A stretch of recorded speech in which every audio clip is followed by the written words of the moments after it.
যদি হয়ে থাকো তুমি এক আল্লাহর বান্দা, দাবি করো রাসূলের উম্মত, তবে জীবন চলার পথে রাসূলের পথ হতে ভিন্ন কেন হবে তোমারই পথ?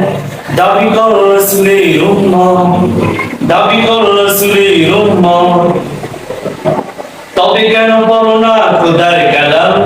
দেখা হলে হাই হ্যালো দাও না সালাম। আশিকে রাসূল তুমি মুখে নাই দাড়ি, সিনেমা হল যেন তোমার বাড়ি। নামাজ রোজা কেন ভালো লাগে না? জান্নাতে যেতে বুঝি সাথ জাগে না? বিয়ের আগে করো অবৈধ প্রেম, মনে করো ইজো কেন প্রবলেম? কি করে তাহলে তুমি পাবে না যা?